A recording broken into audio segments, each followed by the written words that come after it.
बहुत समय पहले राजस्थान की तपती रेतों के बीच बसा था एक छोटा सा गांव, सुराजपुर। ये गांव भले ही छोटा था, मगर यहाँ के लोग दिल से बड़े थे। हर सुबह सूरज की पहली किरण के साथ खेतों में हल चलने लगता और शाम को चूल्हों से रोटियों की खुशबू उठती। उसी गांव में रहते थे दो दोस्त, रघु और बालू। रघु ईमानदार और मेहनती था, उसके माथे का पसीना ही उसकी दौलत थी। वहीं बालू, वो था थोड़ा अलग, उसे मेहनत से ज्यादा आसान रास्ते पसंद थे।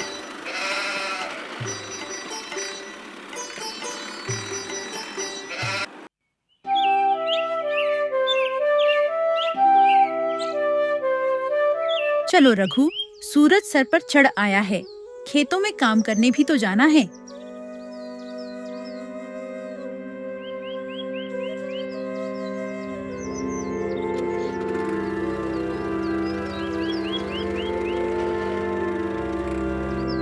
काश बिना काम किए भी सब कुछ मिल जाता तो कितना अच्छा होता। चल बालू, खेत में मदद कर दे, सूरज निकल आया है। अरे रघु, इतनी मेहनत किस लिए कर रहे हो? दिन रात पसीना बहाकर भी क्या मिलेगा तुझे? मिट्टी ही तो जोत रहा है तू। मिट्टी ही जीवन देती है बालू। मेहनत से जो अनाज उगता है वही सच्चा सोना है। घर लौटते हुए काफी देर हो गई थी और वह तीनों घर चले जाते हैं।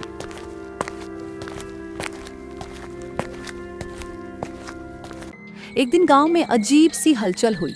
धूल भरे रास्ते पर धीरे धीरे चलते हुए एक अजनबी संत गांव में दाखिल हुए। उनके चेहरे पर गहरी शांति थी और आंखों में अजीब सी चमक।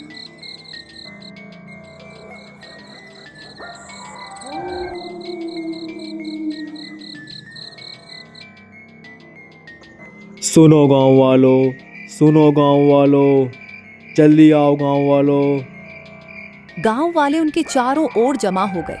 संत ने कहा, सुनो गांव वालों, जंगल के उस पार एक कुआं है। वह साधारण कुआं नहीं, चमत्कारी है। जो सच्चे मन से मांगेगा उसे सब मिलेगा, पर जो झूठ या लालची होगा उसका सब कुछ छिन जाएगा। अरे अरे महात्मन, आप कौन हो और कहाँ से आए हो?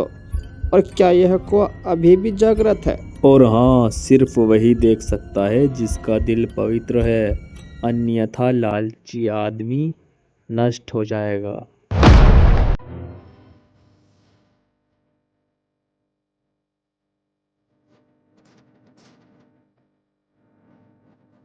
कुछ के दिल में डर था, कुछ के मन में लालच।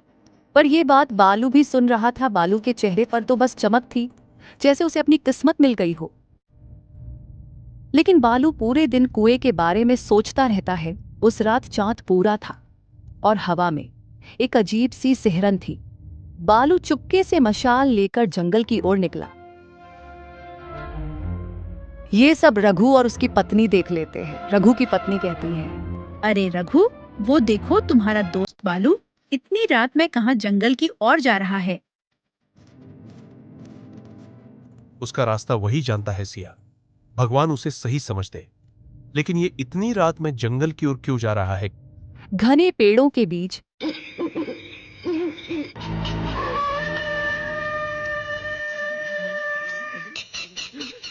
उसे वो पुराना कुआं दिखा। बालू तुरंत भागता हुआ कुएं के पास पहुंच जाता है।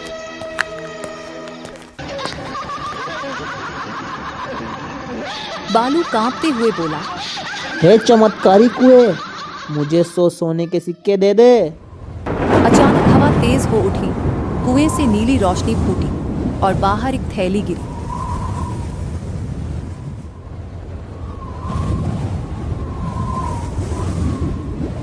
बालू ने कांपते हाथों से उसे उठाया। थैली में असली सोने के सिक्के थे। उसकी आंखें चमक उठी, उसका चेहरा लालच से दमकने लगा। उसे लगा जैसे अब वह दुनिया का मालिक बन गया हो। अरे वाह, सचमुच सोने के सिक्के!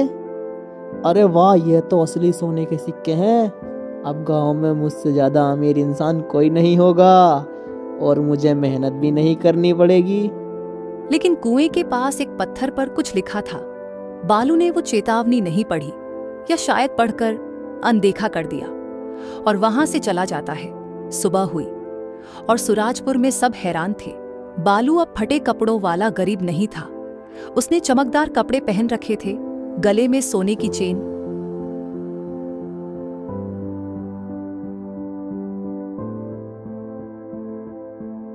बालू को देखकर रघु और उसकी पत्नी सिया भी वहां पर आ गए। रघु ने जब ये देखा तो बस मुस्कुराया। अरे भाई रघु, देखो किस्मत ने क्या किया। तुम वही रोज अपने खेत की जमीन खोदते रहो और मैं देखो कहाँ पहुंच गया हूँ। बालू, ये लालच की आग है जो धीरे धीरे सब जला देती है। बालू, याद रख, मेहनत का फल देर से मिलता है मगर सदा टिकता है।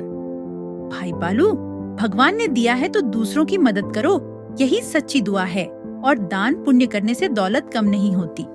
अरे सिया, ये जमाना दान पुण्य करने से नहीं धन से चलता है, और मैंने अपना धन किसी को बांटने के लिए नहीं कमाया है। लेकिन बालू के कानों में अब सिर्फ सिक्कों की खनक गूंजती थी।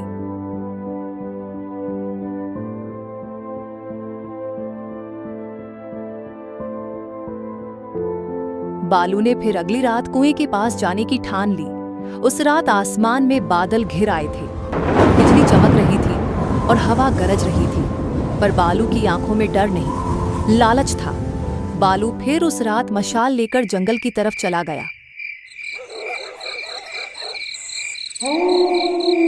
वो फिर से उस कुएं के पास पहुंचा और चिल्लाया, एक कुएं, अब मुझे एक बड़ा महल चाहिए, नौकर, ऊंट और सैकड़ों मोती चाहिए। जल्दी से मुझे ये सब चीजें दे दे। क्षण भर के लिए सन्नाटा छा गया। फिर कुएं से गूंज उठी गहरी आवाज, तेज रोशनी चमकी। बालू, तेरा मन अंधकार से भर गया है, संभल जा, आखिरी मौका है। अरे मुझे चेतावनी मत दे, मुझे और चाहिए सोने के सिक्के और महल और नौकर चाहिए। हवा घूमी और जमीन कांपने लगी। बालू का चेहरा सफेद पड़ गया। अगले ही पल सब अंधेरा हो गया। जब शांति लौटी, वहां न सिक्के थे, न थैली, न बालू का अहंकार, बस एक टूटी हुई मशाल और गहरा सन्नाटा।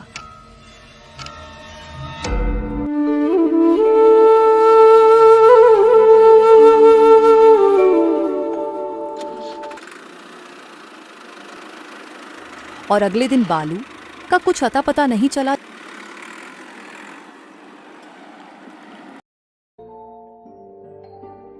अरे रघु, आज पूरे दिन बालू कहीं नजर नहीं आया।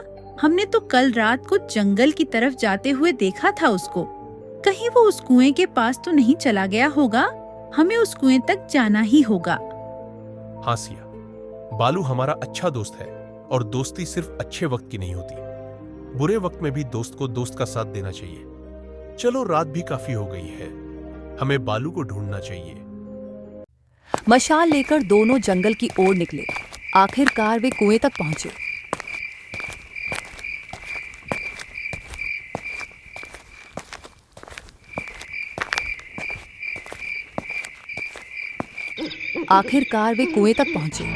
चारों ओर सन्नाटा था, मगर हवा में बालू की बूंद भर सांसें बाकी थीं।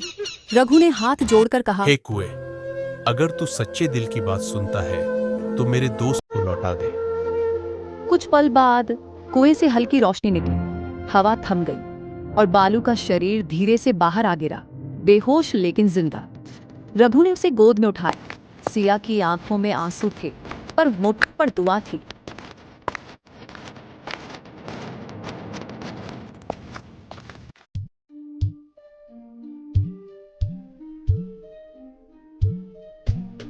अगली सुबह जब सूरज उगा तो गांव में फिर से जीवन लौटा। बालू ने आंखें खोली।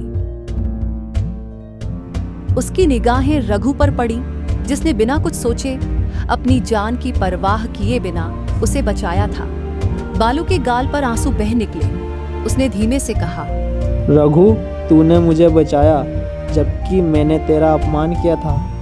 दोस्ती वही जो कठिन समय में काम आए। चल, सब भूल जा और अपनी मेहनत से अमीर बन चल, खेत फिर से जोतते हैं। हाँ बालू, भगवान हर किसी को दूसरा मौका देता है, बस सच्चे दिल से पछताना पड़ता है।